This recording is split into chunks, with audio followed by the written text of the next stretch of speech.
जोड़ों का दर्द, जॉइंट पेन, अर्थराइटिस, और ज्यादा ये बढ़ जाती है प्रॉब्लम तो इसको बोलते हैं रूमेटॉइड अर्थराइटिस, गाउट की प्रॉब्लम। इन सब बीमारियों से आदमी की जिंदगी ठहर सी जाती है। जोड़ों के दर्द के लिए एलोपैथी में जो पेन किलर्स लेते हैं या ऑस्टापेन या ऑस्टापारेसिस आदि होने पर कैल्शियम आदि की गोलियां खाते हैं, ये पेन मैनेजमेंट के लिए थोड़ा आपकी मदद कर सकते हैं, लेकिन पेन किलर्स और कैल्शियम की गोलियां अर्थराइटिस की दवाई नहीं है। जैसे जैसे पेन किलर्स खाते जाते हैं आपका पेन और बढ़ता जाता है। ESR, uric acid, RA factor और तमाम तरह के जो आंतरिक असंतुलन है आपके शरीर में, ऑस्टोब्लास्ट ऑस्टोक्लास्ट का इंबैलेंस है, उससे बोन फॉर्मेशन, बोन रिजॉर्प्शन का इंबैलेंस है, इन सब से बचने के लिए 8 प्राणायाम, भस्त्रिका 5 मिनट, कपालभाति 15-20 मिनट से लेकर के, जब रूमेटॉइड अर्थराइटिस बहुत क्रिटिकल कंडीशन में होता है तो हमने देखा कपालभाति अनुलोम विलोम आधा घंटा किया, और कपालभाति अनुलोम विलोम आधा घंटा करने के बाद रूमेटॉइड अर्थराइटिस क्योर हो गया, जॉइंट पेन तो ठीक हुआ ही, गाउट कंट्रोल हो गया, यूरिक एसिड एकदम नॉर्मल आ गया, और आरए फैक्टर, ईएसआर एकदम नॉर्मल आ जाता है। तो कपालभाति अनुलोम विलोम प्राणायाम का निरंतर अभ्यास, सूक्ष्म व्यायाम करें। तली हुई चीजें, खट्टी चीजें, ठंडी चीजें, इनसे बचें। और जड़ों के दर्द के लिए बहुत जरूरी है हल्दी, मेथी, सौंठ, घरेलू उपाय है, घर में रह करके इसको कर सकते हैं आप। 100 ग्राम हल्दी, 100 ग्राम मेथी, 100 ग्राम सौंठ पाउडर करके 1-2 ग्राम सुबह शाम दूध के साथ ले लें। जोड़ों के दर्द के लिए लहसुन भी बहुत अच्छा होता है। रात को भिगो दिया पानी में और सुबह उसको खाली पेट छोटे छोटे टुकड़े करके निगल गए। जोड़ों के दर्द के लिए बहुत अच्छा होता है एलोवेरा जूस। हमने देखा एक तरफ चंद्र प्रभावटी, योगराज गुगुल, सिंहनाथ गुगुल, त्रयोदशांग गुगुल और महावात विध्वंसन, बृहत्वात, चिंतामणि, तमाम तरह की आयुर्वेद की बड़ी बड़ी औषधियां, और एक तरफ एलोवेरा का जूस।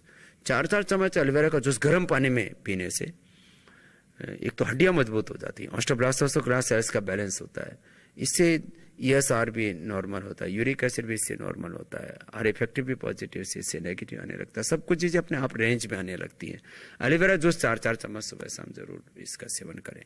और चिंता से दर्द बढ़ता है, निश्चिंत रहें, खुश रहें, प्रसन्न रहें। अर्थराइटिस के बहुत से कारण हैं, उसमें एक कारण जेनेटिक भी होता है, तो जेनेटिक कारणों से भी यदि वंशानुगत भी आपको अर्थराइटिस है तो भी प्राणायाम के अभ्यास से आप इसको दूर कर सकते हैं।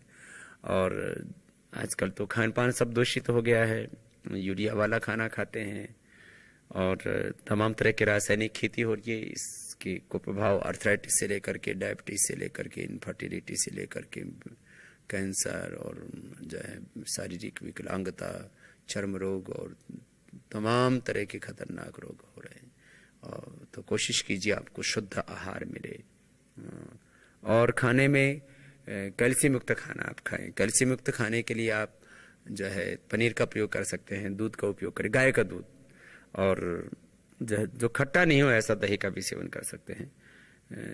जो ज़्यादा ठंडी चीज़ें उनसे बचें, ज़्यादा ठंडी चीज़ों से दर्द एकदम बढ़ जाता है और ज़्यादा खट्टी चीज़ों से भी दर्द एकदम बढ़ जाता है, उनका परहेज करें। और नियमित रूप से योगाभ्यास में 8 प्राणायाम और सूक्ष्म व्यायाम, क्योंकि कठिन योगाभ्यास अर्थराइटिस के पेशेंट नहीं कर सकते। सामान्य तौर पर चंद्र प्रभाव टी का सेवन किसी भी तरह के दर्दों में किया जा सकता है और शिलाजीत रसायन का सेवन। यदि आप सामान्य रूप से तंत्र प्रभावटी, शिलाजीत रसायन, योगराज गुगुल एक गोली सुबह शाम खाते रहते हैं तो सभी प्रकार के जोड़ों के दर्द से आपको मुक्ति मिलेगी।